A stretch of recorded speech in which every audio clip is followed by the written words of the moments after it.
प्यारे बच्चों नमस्कार। आपका स्वागत है हमारे YouTube चैनल जय क्लासेस पर। आज हम आपके लिए इतिहास का बहुत महत्वपूर्ण और एग्जाम की दृष्टि से बेहद फेवरेट चैप्टर शुरू कर रहे हैं। यह भारतीय राष्ट्रीय आंदोलन।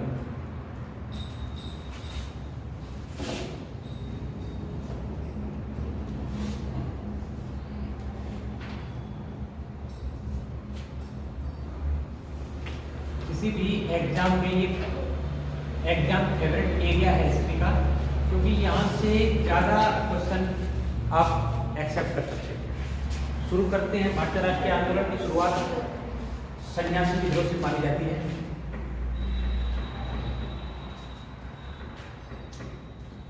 सन्यासी विद्रोह जिसकी शुरुआत 1770 से 1870 तक मानी जाती है।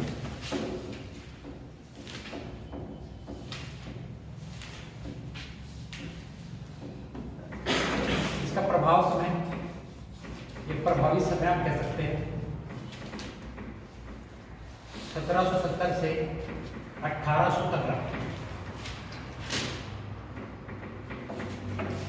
इसको प्रारंभ करने का श्रेय जो है वो जाता है साधु संतों।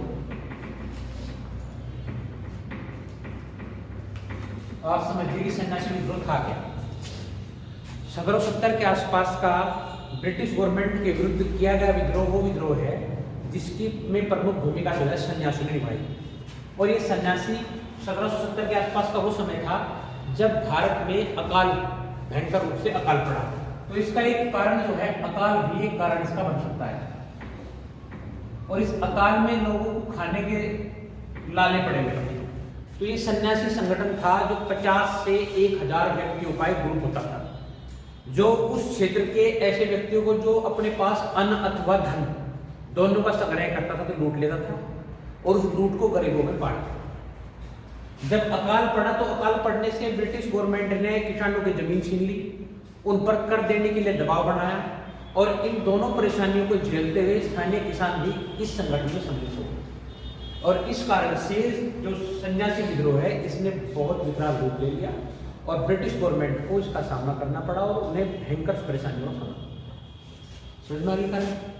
इसका जो जिक्र है एक बंकिम चंद्र चटर्जी का उपन्यास है।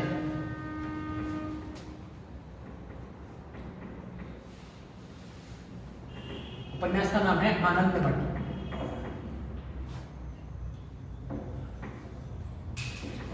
आनंद मठ। इस आनंद मठ में भी इन्होंने जिक्र किया है 1770 में सन्यासी विद्रोह का। मैंने आपको बताया कि ये सदस्य जो है 1770 से प्रारंभ होके और ये 1870 तक रहा, लेकिन प्रभावित जो समय है 1770 से 1800 तक है। उसके बाद ब्रिटिश गवर्नमेंट ने इस पर नियंत्रण पा दिया और ये है जो है फिर दबाव में चला गया।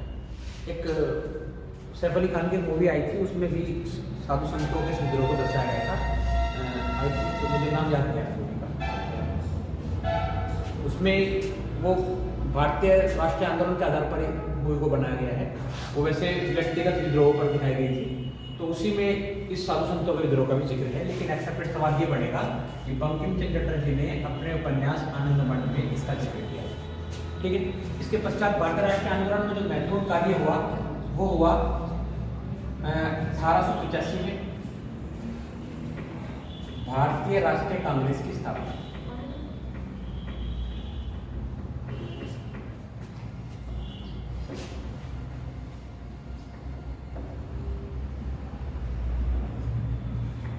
स्थान है महाराष्ट्र और महाराष्ट्र में भी मुंबई और मुंबई में भी गोकुलदास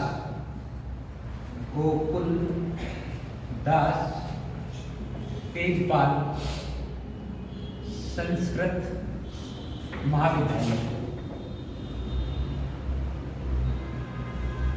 यहाँ A.O. व्यूम जिन पे मंत्री पद है, मंत्री रहे हैं A.O.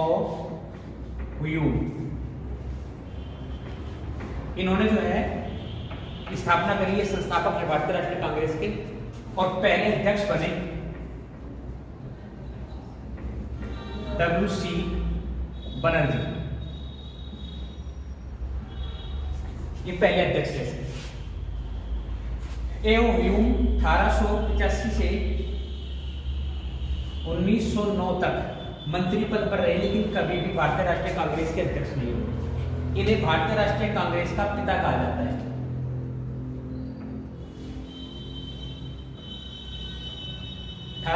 में जैसे ही भारतीय राष्ट्रीय कांग्रेस की स्थापना हुई तो भारतीय राष्ट्रीय कांग्रेस ने समय समय पर विनम्र स्वभाव में ब्रिटिश गवर्नमेंट से भारतीयों के लिए छोटी छोटी छूटें मांगने का करना शुरू कर दिया।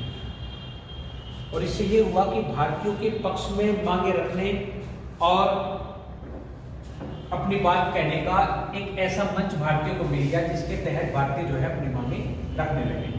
1887 में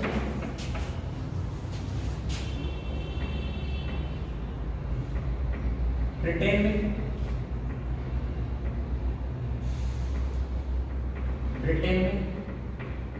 दादा भाई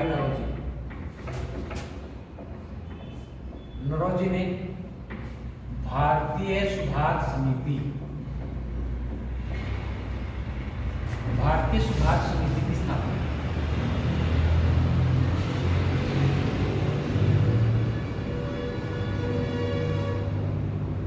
ये भी एक मंच हो गया भारतीय के पास की अपनी मांगे ब्रिटिश गवर्नमेंट के समक्ष रख सके। इसके ठीक एक साल बाद 1888 में ब्रिटेन में William Digby British committee of Indians की स्थापना। दादा भाई नौरोजी पहले व्यक्ति है जो हाउस ऑफ कॉमन्स ब्रिटेन में चुने गए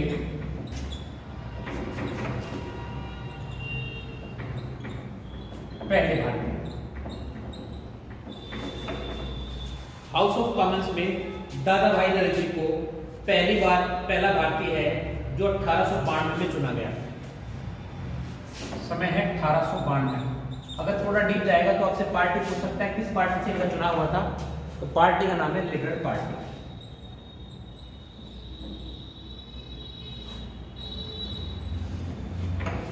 दादा भाई नौरोजी ने ही, मैंने नाम लिखा है नहीं लिखा है, दादा भाई नौरोजी ने ही भारत से अंग्रेजों द्वारा एक तरफा लूट के लिए धन का निष्कासन या धन का निकास का सिद्धांत दिया। उन्होंने कहा कि अंग्रेज जो है भारतीयों पर कर लगा रहे हैं और उस कर से होने वाले पैसे से भारत से व्यापार कर रहे हैं। तो इस तरह से भारत में हो ये रहा है कि भारत के पैसे से भारत में खरीद करके व्यापार के लिए सामान बाहर ले जा रहे हैं और भारत में कोई पैसा बाहर से नहीं आ रहा है। इस घटना को दादा भाई नौरोजी का निकास का सिद्धांत दिया जाता है। आपसे एक्सेप्टेड सवाल है, पूछ सकता है कि भारत में निकास का सिद्धांत किसने दिया? तो ये दादा भाई नौरोजी ने दिया। इसके पश्चात 1885-1887 में प्रथम मुस्लिम कांग्रेस अध्यक्ष का चुनाव। नाम है बदरुद्दीन तैयब। और इसके ठीक एक साल बाद 1888 में प्रथम गैर भारतीय व्यक्ति, नाम है जॉर्ज यूले, भारतीय राष्ट्रीय कांग्रेस के अध्यक्ष बने।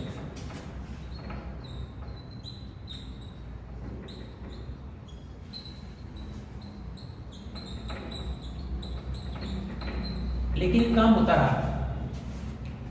कांग्रेस समय समय पर अपने अधिवेशन में भारतीयों के लिए कुछ छूटों का निर्धारण करती है, भारतीयों के लिए निर्वाचन की व्यवस्था की मांग करती है और धीरे धीरे भारतीय राष्ट्रीय कांग्रेस आगे बढ़ती है। 1905 तक जो दल कांग्रेस का संचालन कर रहा था वो बेहद विनम्र दल था और यहाँ तक आते आते भारतीय राष्ट्रीय कांग्रेस में दो वैचारिक मतभेद पैदा हुए और दो दल बन गए, एक नरम दल, एक गर्म दल। एक दल वो था जो भारतीय राष्ट्रीय कांग्रेस में रहते हुए विनम्रता के साथ, विवेचना के साथ, प्रार्थना के साथ अंग्रेजों के समक्ष अपनी मांगे मांग रहा था और एक दल वो था जो इस बात का समर्थक था कि इस तरह से मांगे कभी पूरी नहीं होगी। ब्रिटिश गवर्नमेंट आपको जो दे रही है वो ऊंट के मुंह में जीरा सिद्ध होगा, वो आपके लिए पर्याप्त नहीं होगा और जो स्वराज आप चाहते हैं वो इन मांगों के साथ नहीं होगा। तो यहाँ तक आते आते ये हुआ कि 1905 तक भारतीय राष्ट्रीय कांग्रेस में दो दल बन गए। एक ऐसा दल जो थोड़ी उग्र विचारधारा का था और एक ऐसा दल जो विनम्र स्वभाव का था और जो याचनाओं पर अपनी मांगों को आधारित रखा। 1905 में आप जानते हैं महत्वपूर्ण घटना हुई बंगाल का विभाजन।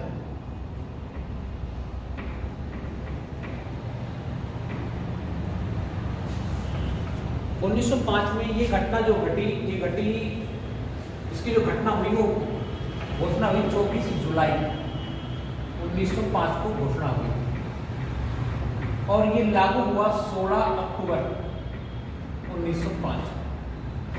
16 अक्टूबर 1905 से प्रभावी अथवा लागू हो गया। घोषणा हुई इसकी 24 जुलाई 1905, 20 जुलाई 1905 को से घोषणा हुई थी और 16 अक्टूबर 1905 से लागू हुआ। इस दिन को बंगाल में शोक दिवस अथवा काला दिवस के रूप में मनाया। भारतीय राष्ट्रीय कांग्रेस ने इस बात का विरोध किया। यहाँ आधार ये बनाया गया था कि बंगाल के दो हिस्से कर दिए गए, एक हिस्सा वो जो मुस्लिम बहुल क्षेत्र था, एक जो ढाका और वर्तमान बंगाल के अधिकार में था, एक हिस्सा वो जिसमें असम भी सम्मिलित था और एक हिस्सा वो जो हिंदू प्रभावित क्षेत्र का था, उसे करजन ने दो भागों में तोड़ दिया और पूर्वी और पश्चिमी बंगाल बना दिया। बंगाल के लोगों ने इसका विरोध किया और इसके विरोध में ही बंगाल में जो आंदोलन चला उस आंदोलन का नाम रखा गया वंदे मातरम आंदोलन। इसी में गीत आया वंदे मातरम, इसी में विचार आया स्वदेशी।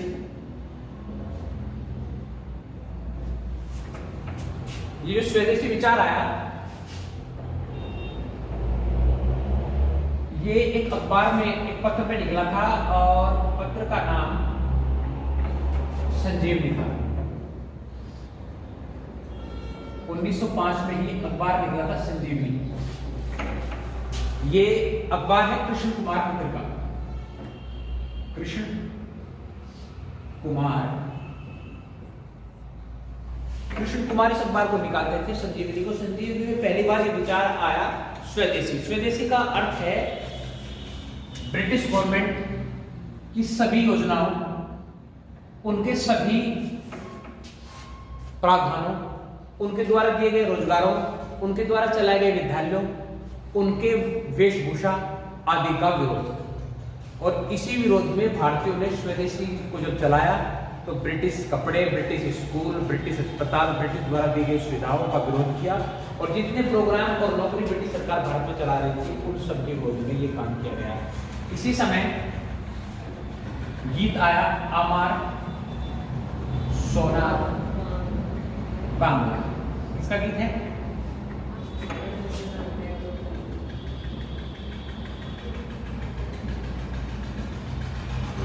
ये भी 1905 में स्वदेशी आंदोलन को वंदे मातरम आंदोलन के समय आया गया गीत था जो बाद में बांग्लादेश का राष्ट्रीय गीत बना। ये वर्तमान में बांग्लादेश का राष्ट्रीय गीत है, राष्ट्रीय गान भी कह सकते हैं। 2019 में बंगाल में बांग्लादेश में जब अब ये गाया जाता है तो ये महत्वपूर्ण घटनाएं हुई। उसके साथ साथ 1905 के विभाजन में गरम दल भी प्रभाव में आ गया। ठीक है, इसके बाद एक महत्वपूर्ण घटना ये घटी, बंगाल, महाराष्ट्र एवं उत्तर भारत। उत्तर भारत में अगर आप पंजाब लिखे तो ज्यादा नहीं, बेहतरीन बात है। यहाँ से 3 व्यक्ति जो कांग्रेस के ही विचारधारा के गरम दल के व्यक्ति थे, वो बाल, पाल और लाल के नाम से फेमस है। बाल का मतलब है बाल गंगाधर तिलक।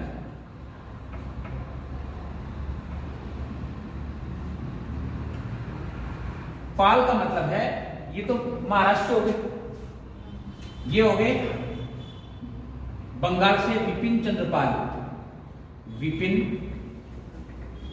चंद्र पाल, और ये पंजाब से लाला लाजपत राय। ये 3 व्यक्ति इस बीच कांग्रेस की विचारधारा से अलग मत के साथ आगे बढ़ना प्रारंभ कर दिया तीनों ने, और 1907 में सूरत अधिवेशन में कांग्रेस का नरम दल और गरम दल में विभाजन हो गया।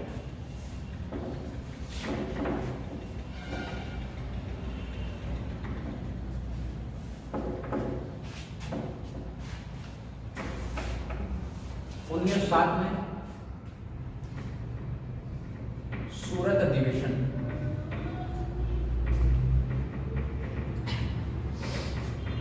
आपसे एक्सेप्टेड सवाल पूछेगा कांग्रेस का विभाजन। विभाजन हुआ गरम दल एवं, मैं बता चुका हूं कौन कौन सी विचारधारा कौन रख रहा है। ठीक है, गरम दल का, या फिर आपसे एक्सेप्टेड सवाल पूछ सकता है भारतीय असंतोष का जनक किसे कहते हैं?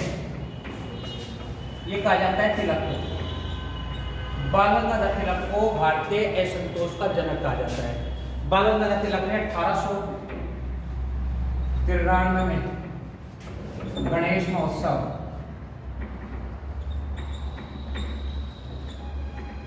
और 1895 में शिवाजी महोत्सव,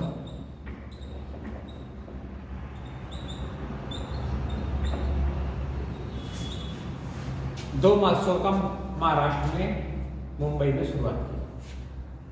इनका उद्देश्य था भारतीयों की धार्मिक रूढ़िवादिता की सहायता से राष्ट्रीय आंदोलन को चेतना प्रदान करने का उद्देश्य था बाल गंगाधर तिलक। बाल गंगाधर तिलक ये चाहता था कि भारतीय किसी तरह से एकजुट हो जाए, और उसने इन 2 उत्सवों के माध्यम से वहां के क्षेत्रीय लोगों को एकजुट किया, फिर उन्हें राष्ट्रीय चेतना की ओर बढ़ा। बाल गंगाधर तिलक का फेमस अखबार, मैं आपको पहले बता चुका हूं, ये भी इसी समय भारतीय राष्ट्रीय आंदोलन में अपनी महत्वपूर्ण भूमिका के रूप में आया। 1908 में मुसलमानों ने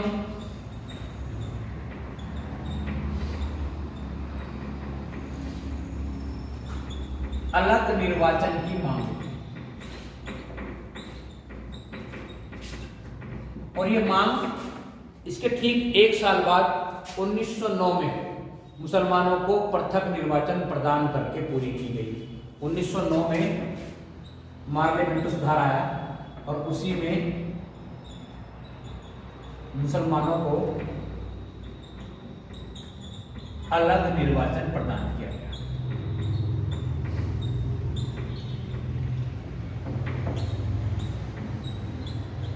दो फायदे थे इसका। फायदा ये था कि भारतीय राष्ट्रीय कांग्रेस जो कई हद तक मुसलमानों के समर्थन से चल रही थी, उसमें भी 2 फाड़ करने में फायदा हुआ। और दूसरा फायदा ये हुआ कि अंग्रेजों को कहीं ना कहीं मुसलमानों का समर्थन भी मिला। इन 2 फायदों को देखते हुए अंग्रेज पार्लियामेंट सुधार के तहत मुसलमानों को अलग से निर्वाचन प्रदान किया गया। 1906 में ढाका अधिवेशन में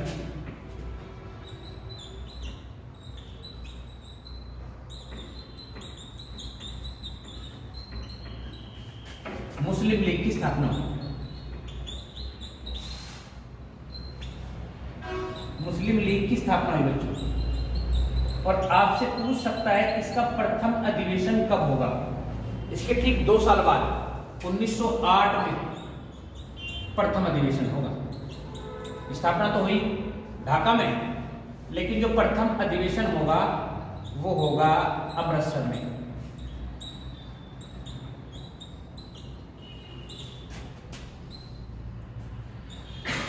और इसके पहले अध्यक्ष बनेंगे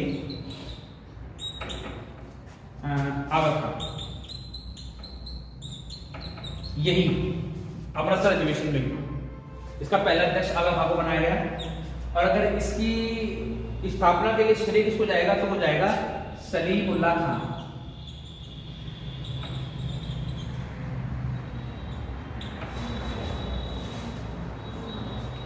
सलीमुल्लाह खान को इसकी स्थापना का श्रेय जाता है बच्चों। इस तरह से जो है भारत में मुसलमानों ने अपनी एक अलग पार्टी का गठन कर लिया, अपने एक अलग संगठन का गठन कर लिया, और अंग्रेजों को उस संगठन का थोड़ा थोड़ा समर्थन अंग्रेज किसी न किसी सुधार के जरिए प्राप्त करते रहे। 1908 में ये घटना होती है जिसमें 2 व्यक्ति, एक है प्रफुल्ल चाकी और एक है खुदीराम बोस,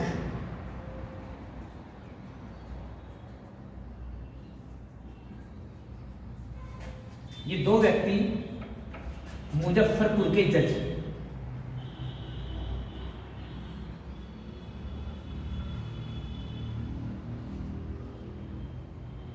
यहां के जज थे। उनकी गाड़ी के ऊपर बम डाल रहा है। जज का नाम है चैम्सफोर्ड।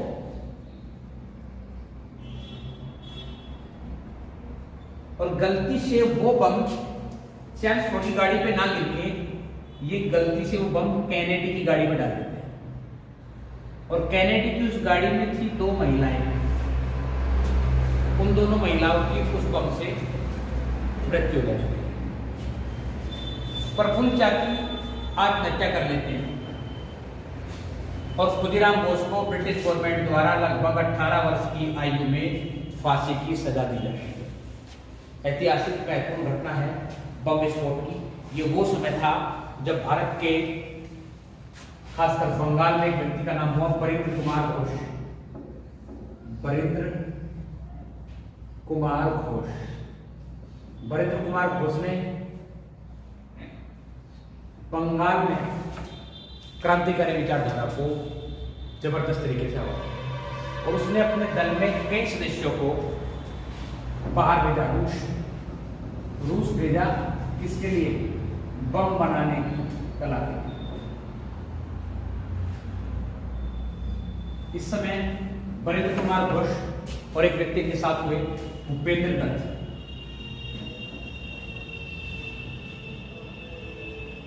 इन 2 व्यक्तियों ने बंगाल में क्रांतिकारी विचारधारा को जन्म दिया, प्लस में अपना युगांतर नामक एक अखबार निकाला।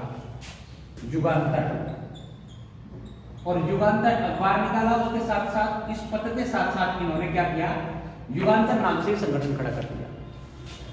जिन 2 व्यक्तियों ने प्रफुल्ल चाकी और खुदीराम बोस ने कैनेडी की गाड़ी पर बम डाला था, वे इसी संगठन के सदस्य थे, युगांतर से। एक बहुत फेमस बुक है बरिंद्र कुमार घोष की, पुस्तक है, पुस्तक का नाम है भवानी मंदिर। ये भी उस समय के घटनाक्रम एवं क्रांतिकारी विचारधारा को प्रज्वलित करने वाली पुस्तक मानी जाती है, भवानी मंदिर। एक्सेप्टेड सवाल है, पूछ सकता है कि बंगाल में किस व्यक्ति ने या किस व्यक्ति ने लिखा है भवानी मंदिर, तो पुस्तक बरिंद्र कुमार घोष की। तो ये 2 व्यक्ति उस समय आप ये समझ सकते हैं कि क्रांतिकारी विचारधारा को जन्म दे रहे थे और कुछ ऐसे नए लड़कों को तैयार कर रहे थे जो अंग्रेजों के विरुद्ध विद्रोह एवं खुली मारकाट के लिए तैयार थे। तो ये घटना हुई 1908 की। 1909 और 1909 में 2 घटना हुई मदन लाल ढींगरा में। 1909 में ही मदन लाल ढींगरा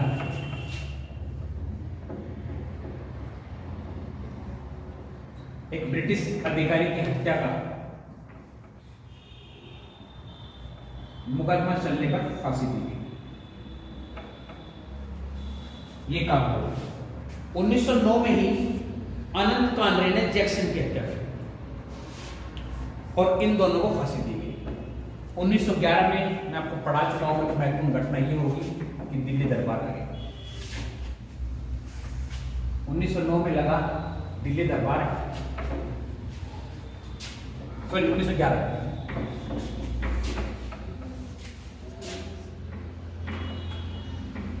इसके बारे में हम पहले पढ़ चुके हैं। दिल्ली पहुंचे जॉर्ज पंचम और जॉर्ज पंचम ने की महत्वपूर्ण घोषणाएं। महत्वपूर्ण घोषणाओं में पहली घोषणा की उन्होंने बंगाल का विभाजन रद्द हो गया। दूसरी घोषणा क्या की? बिहार को बंगाल से अलग कर दिया।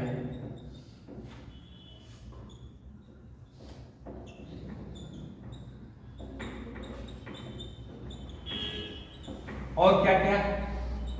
दिल्ली को राजधानी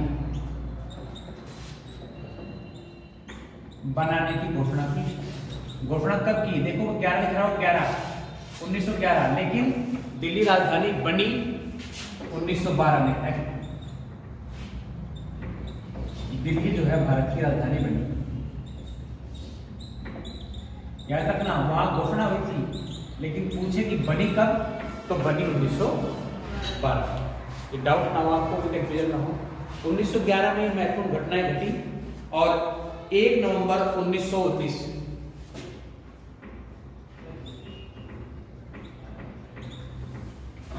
1 नवंबर 1919 नहीं, 1 नवंबर 1913 लाला हरदयाल ने गदर पार्टी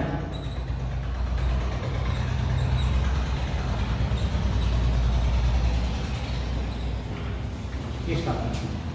साथ ही 1 नवंबर 1919 को ही गदर पार्टी की स्थापना के साथ ही अखबार निकाला, पत्र गदर। ये गदर पत्र निकाला। इस पत्र के निकलने के साथ ही ये पहला पत्र था जो उस समय उर्दू में निकला और इसका पहला अंक ही उर्दू में निकला।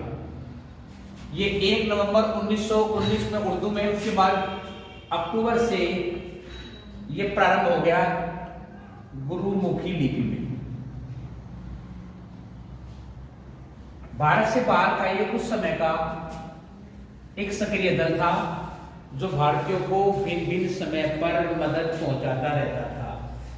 इसके अध्यक्ष थे सोहन सिंह माखना। आपसे पूछ सकता है इस पार्टी के अध्यक्ष कौन थे, तो अध्यक्ष थे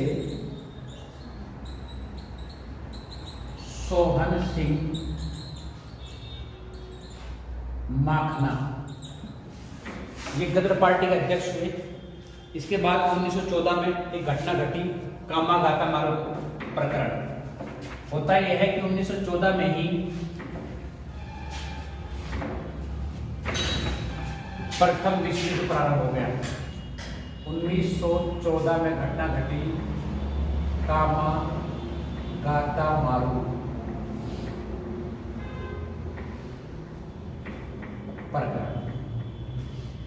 कामागाता मारू प्रकरण क्या है बच्चों, आप समझिए। वह ये था कि 1914 में एक भारतीय जहाज भारत से कुछ लोगों को लेकर कनाडा पहुंचा। उस समय द्वितीय विश्व युद्ध प्रारंभ हो गया। कनाडा ने भारतीयों को अपने तट पर करने से मना कर दिया और जब वो वापस लौटकर भारत आया तो बंगाल में, बंगाल के तट के समीप जब वो भारतीय तट पर उतरने का प्रयास कर रहे थे तो ब्रिटिश सैनिकों ने उनका विद्रोह किया। तलाशी के नाम पर उनके साथ दुर्व्यवहार और उन्हें यातनाएं दी। इससे ये हुआ कि दोनों तरफ संघर्ष हो गया। ब्रिटिश गवर्नमेंट के कुछ सिपाही मरे और लगभग 23 से 25 भारतीयों की मृत्यु हो गई उस संघर्ष में। इस प्रकरण को कामागाता मारू प्रकरण कहते हैं, जो 1914 में घटा। 1914 में ही प्रथम विश्व युद्ध प्रारंभ हो गया। 1915 में महात्मा गांधी भारत आए।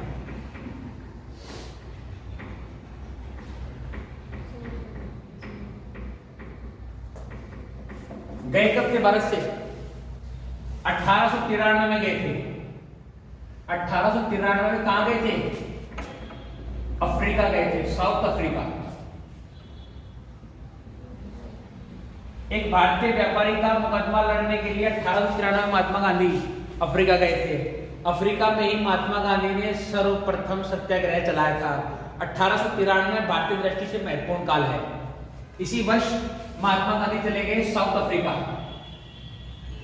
एक घटना हुई बच्चों, इसी वर्ष क्या हुआ? इसी वर्ष हुआ शिकागो सम्मेलन।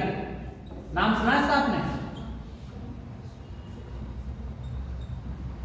1893 में शिकागो सम्मेलन हुआ था अमेरिका में। और भारत, ये एक धार्मिक सम्मेलन था जिसमें भिन्न भिन्न धर्मों के लोग इकट्ठा हुए थे। और भारत से इस सम्मेलन में शामिल हुए थे कौन? स्वामी विवेकानंद। सुना है ना? 1893 के आंदोलन में इन्हें अपने धर्म के संबंध में कुछ कहने के लिए 2 मिनट का समय मिला था। और इस 2 मिनट के समय में इन्होंने वहां की जनता को और इस पूरे सम्मेलन को इतना प्रभावित किया था, इन्होंने अपने कथन को मेरे अमेरिका के भाइयों और बहनों के साथ प्रारंभ किया था। इससे पहले जितने धर्मगुरु बोले थे सब अपने धर्म का प्रचार प्रसार कर रहे थे। इन्होंने इन कथनों के साथ भारत की धार्मिक विचारधारा और हिंदू धर्म की विचारधारा वसुधैव कुटुंबकम को प्रेषित किया था। बताया था कि हमारे लिए संपूर्ण संसार एक कुटुंब की तरह है। ये घटना में 1893 की ही है। और 1893 में ही एनी बेसेंट,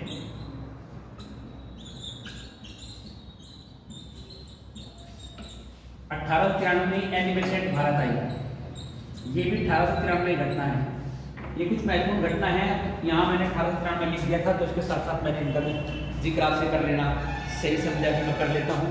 मैं बात कर रहा था 1915 में महात्मा गांधी भारत आए तो उन दिनों भारत में एक समस्या चल रही थी। ब्रिटिश गवर्नमेंट भारतीयों को प्रथम विश्व युद्ध के लिए अपनी सेना में भर्ती कर रही थी।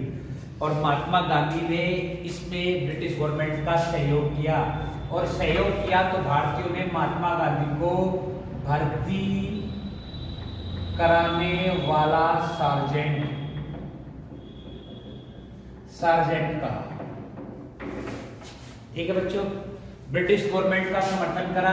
इस कारण से महात्मा गांधी को ब्रिटिश गवर्नमेंट ने 1915 में ही केसरे हिंद की उपाधि दी। ये भी क्यों दी समझ में आया आपको? इसलिए दी क्योंकि गांधी ने उस वर्ष ब्रिटिश गवर्नमेंट में भारतीयों को भर्ती कराने के लिए सहयोग करा। 1916 में हुआ लखनऊ अधिवेशन, बेहद इंपोर्टेंट।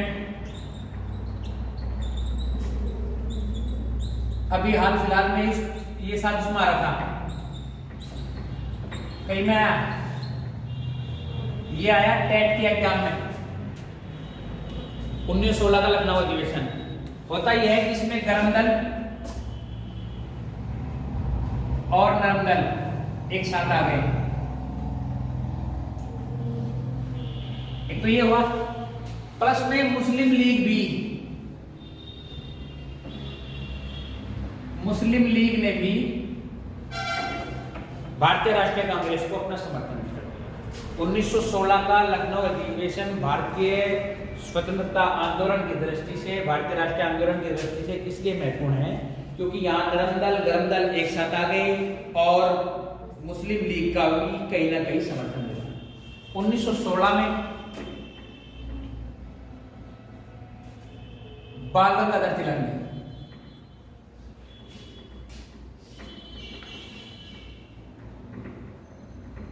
होम रूल लीग,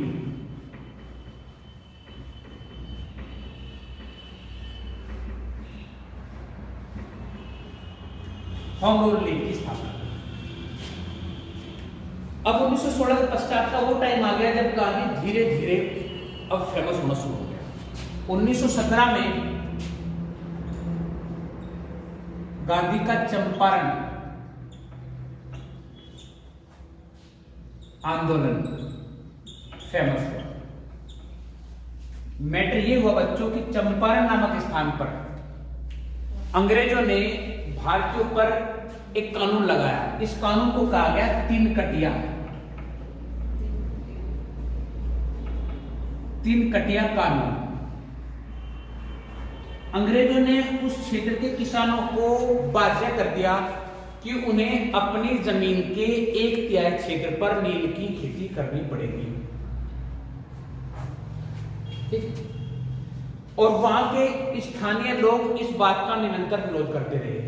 जो भारतीयों को पता चला कि एक भारतीय जो अफ्रीका चला गया था वो वापस भारत आ गया है, जो पेशे से वकील है, वो भारतीयों की मदद कर सकता है, तो तिनकटिया इस कानून के विरोध में समर्थन प्राप्त करने के लिए एक व्यक्ति महात्मा गांधी से मिला। ठीक है, और महात्मा गांधी को चंपारण आने का न्योता दिया। इसके पश्चात महात्मा गांधी चंपारण आंदोलन में शामिल होते हैं। कई पुस्तकें से महात्मा गांधी का भारत में प्रथम सत्याग्रह मानती है, लेकिन सत्याग्रह अहमदाबाद में शुरू होगा, जो पहला सत्याग्रह गांधी का। चंपारण फिर गांधी जो है ब्रिटिश गवर्नमेंट के विरुद्ध आंदोलन छेड़ते हैं और इस आंदोलन में ब्रिटिश गवर्नमेंट को बैकफुट पर लाया जाता है और तिनकटिया जो है ब्रिटिश गवर्नमेंट समाप्त कर देती है। इसके पश्चात इसी वर्ष 1917 में 1916 में एक घटना और घटती है, एक साल पीछे चल पड़ते हैं। महात्मा गांधी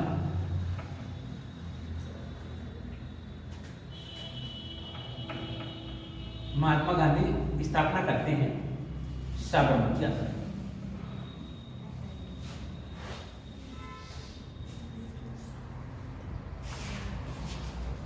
साबरमती आश्रम की स्थापना होती है 1916 में। 1917 में गांधी ने अपने जीवन का भारतीय पहला आंदोलन किया। मैंने बताया आपको चंपारण का कारण था, इसका जो महत्वपूर्ण कार्य था वो था तिनकटिया कानून के विरुद्ध। 1918 में महात्मा गांधी ने अहमदाबाद के मिल मजदूरों के समर्थन में आंदोलन किया। 17 में भी किया और 18 में भी।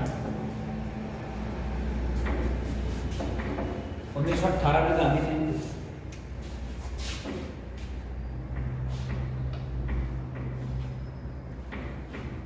अहमदाबाद आंदोलन, और इस आंदोलन में गांधी ने पहली बार भूख हड़ताल। आपसे पूछ सकता है कि गांधी ने अपने किस आंदोलन में पहली बार भूख हड़ताल की, तो ये की 1918 के अहमदाबाद मिल मजदूर। अगर आप पूछ जाए तो मिल मजदूरों के समर्थन में ऐसा किया। 1918 में गांधी ने किया खेड़ा का। ये पहला सत्याग्रह माना जाता है गांधी का। बच्चों, मैंने बताया इससे पहले सत्याग्रह का जिक्र है, लेकिन सत्याग्रह खेड़ा के आंदोलन में किया। होता यह है कि उस दौरान खेड़ा में जो कृषि किसान कर रहे थे, उन किसानों की उपज का लगभग 1/4 ही उन्हें प्राप्त होता है और उस साल फसल अच्छे से नहीं हो पाती। लेकिन ब्रिटिश गवर्नमेंट उन किसानों पर कर देने के लिए दबाव बनाती रहती है। जो किसान कर नहीं दे पाते तो उनके पशुओं को ब्रिटिश गवर्नमेंट जब्त कर लेती है। जिनके पास पशु नहीं होते उनकी जमीनें जब्त कर लेती है। इसके विद्रोह में महात्मा गांधी ने खेड़ा का आंदोलन किया और खेड़ा का आंदोलन महात्मा गांधी का सफल आंदोलन माना गया, क्योंकि ब्रिटिश गवर्नमेंट जिस कर को वसूलने का प्रयास कर रही थी उसे ब्रिटिश गवर्नमेंट ने बिना किसी घोषणा के वापस दे दिया। और इस तरह से महात्मा गांधी भारत में प्रभावशाली नेताओं की सूची में ऊपर आना प्रारंभ हो गए। 1919 में बहुत फेमस रोलेट एक्ट आया।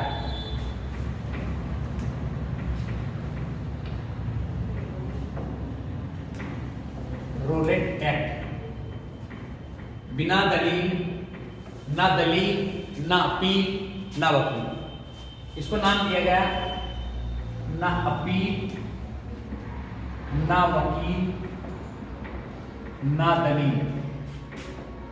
बच्चों, मैटर क्या था?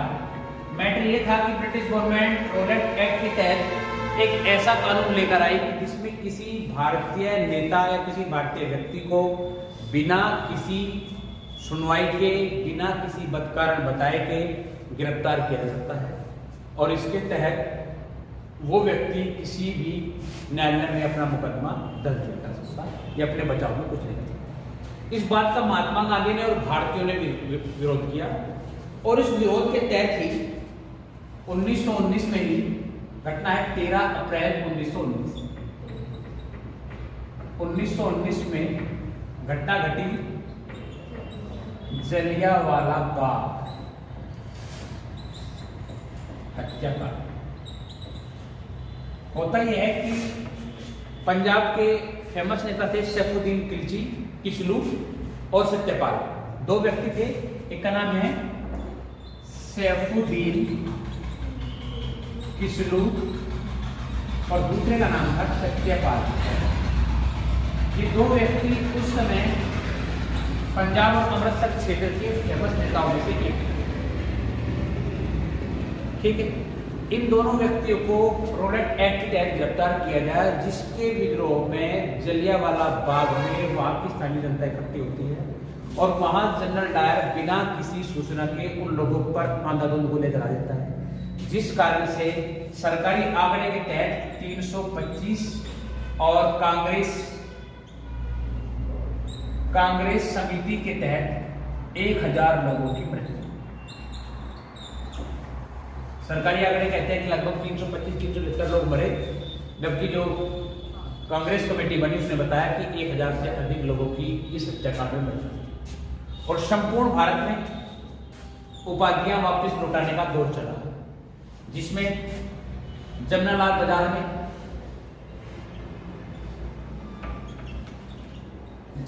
बजाज, रविंद्रनाथ टैगोर और महात्मा गांधी, इन तीनों ने अपनी अपनी उपाधि जो है ब्रिटिश गवर्नमेंट को वापस लौटा। और रोलेट एक्ट और जलियांवाला बाग हत्याकांड के विरोध में भारत में जो है संपूर्ण रूप से विरोध प्रारंभ हुआ। एक घटना उस दौरान और घटी 1919 में ही भारतीय मुसलमानों द्वारा प्रारंभ किया गया खिलाफत आंदोलन। सुना इसका नाम?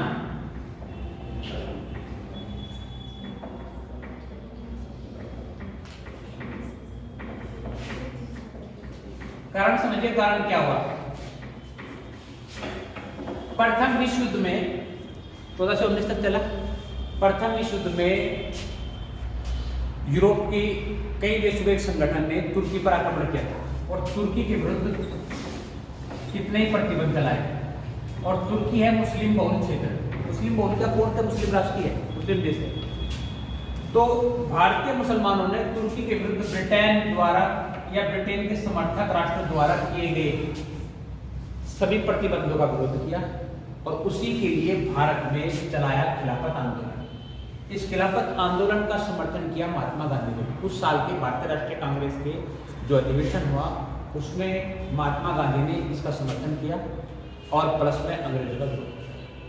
अब यहां तक आते आते गांधी को तीन चीजों का, एक तो रोलेट एक्ट, एक जलियांवाला बाग हत्याकांड और तीसरा खिलाफत आंदोलन, इन तीन चीजों का गांधी को बेनिफिट मिला। और इन तीन चीजों का बेनिफिट मिलने के साथ ही महात्मा गांधी ने शुरू कर दिया 1920 में असहयोग आंदोलन।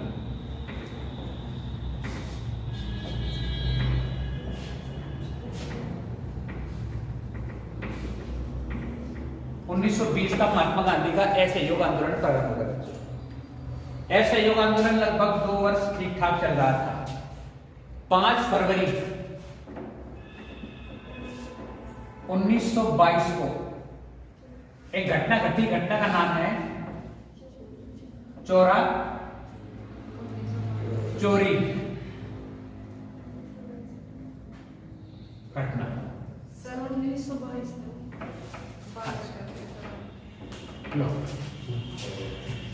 1920 में असहयोग आंदोलन चला।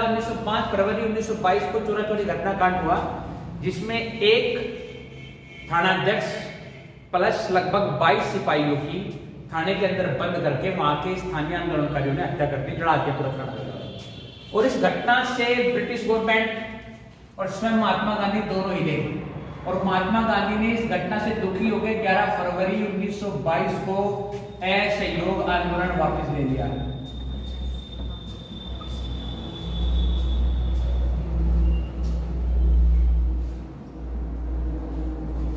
13 मार्च 1922 को महात्मा गांधी को भारत में ब्रिटिश गवर्नमेंट के विरुद्ध विद्रोह प्लस चोरा चोरी घटना का जिम्मेदार मानते हुए महात्मा गांधी को गिरफ्तार कर लिया गया। कब? 13 मार्च 1919 सॉरी हम 1922। ठीक है। इसके ठीक 2 साल बाद 5 फरवरी 1924 को गांधी को छोड़ दिया गया। यहां जब गांधी को गिरफ्तार किया गया और गांधी को 6 वर्ष के कठोर कारावास की सजा मिली। अब देख रहे, लेकिन होगा ये कि यहां क्या होगा, ठीक 2 साल बाद 5 फरवरी 1924 को गांधी को जो है रिलीज कर दिया गया। कॉज क्या कहा गया? गांधी को रिहा किया गया और कारण दिया गया कि गांधी का जो स्वास्थ्य है वो खराब चल रहा है। और 1924 में ही एक ही बार गांधी बस केवल अपने जीवन में एक बार 1924 में जेल से आने के बाद 1924 के बेलगांव अधिवेशन में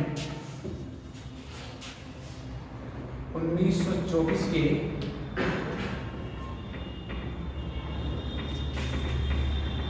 बेलगांव अधिवेशन हुआ भारतीय राष्ट्रीय कांग्रेस का, और इसमें महात्मा गांधी क्या बने? अध्यक्ष बने।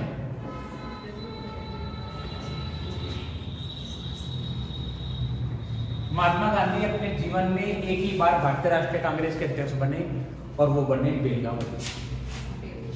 ठीक है, 1924 तक। तो हम ऐसा करते हैं कि भारतीय राष्ट्रीय आंदोलन को 2-3 पार्ट में कर लेंगे। आई थिंक आधे घंटे से ऊपर चली गई होगी वीडियो। 1 घंटे की होगी क्या? ठीक है, तो फिर ज़्यादा बड़ी हो जाएगी, तो फिर शायद कोई यूट्यूब को भी देखेगा। आज जो कोई देखना चाह रहा होगा वैसे भी देखेगा। तो ऐसा करेंगे, भारतीय राष्ट्रीय आंदोलन को 2-3 वीडियो में बढ़ा लेंगे, खत्म कर लेंगे, थोड़ा रोचक भी रहेगी। मैं उम्मीद करता हूँ कि आज का लेक्चर आपके लिए उपयोगी सिद्ध रहा होगा। आपने वीडियो इतने ध्यान से देखी, उसके लिए बहुत बहुत धन्यवाद। Thank you very much.